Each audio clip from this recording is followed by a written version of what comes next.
Welcome to Jagannadh kitchen. ఈరోజు అండి ఎవరికైతే జొన్న రొట్టె చేయడం రాదు కదా వాళ్ళ గురించి దోశలు చూపిస్తున్నానండి. తగినంత ఉప్పు,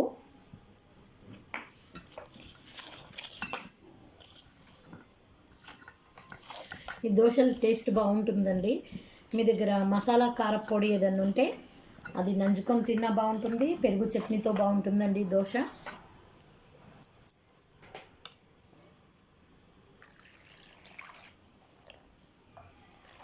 ఉండలు లేకుండా పిండిని కలుపుకుందామండి.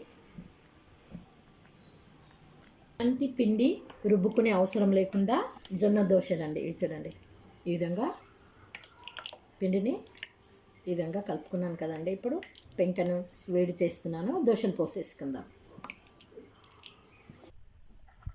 చూడండి, ఈ విధంగా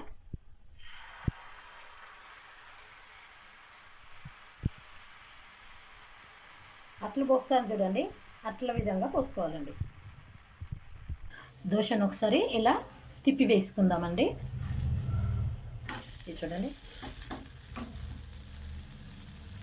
ఇలా తీసేసుకుందామండి. ఇప్పుడు ఇంకొకటి కూడా వేస్తాను చూడండి.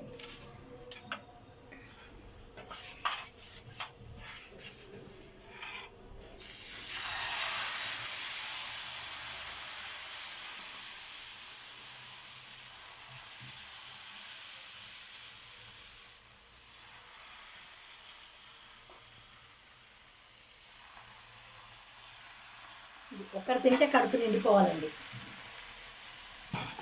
ఇది కూడా తీసి చూపిస్తానండి. కొద్దిగా పక్కల నుంచి నూనె పోస్తున్నాను, ఎందుకంటే ఎక్కడ విరిగిపోకుండా ఉండడానికి. ఇది అండి, ఈ విధంగా తీసేసుకోవడమేనండి. చూడండి దోశను, ఇది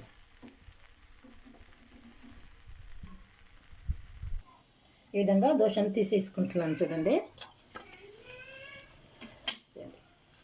ఇంకొకటి కూడా అలాగే వేసుకుంటాను, తులసాకి వేసి నైవేద్యం పెడుతున్నానండి. కొబ్బరి మునగాకు పౌడర్ అండి, దీంతో చాలా బాగుంటుంది. కొంచెం నెయ్యి వేసుకొని తింటే సూపర్, అదరహో అదరహ.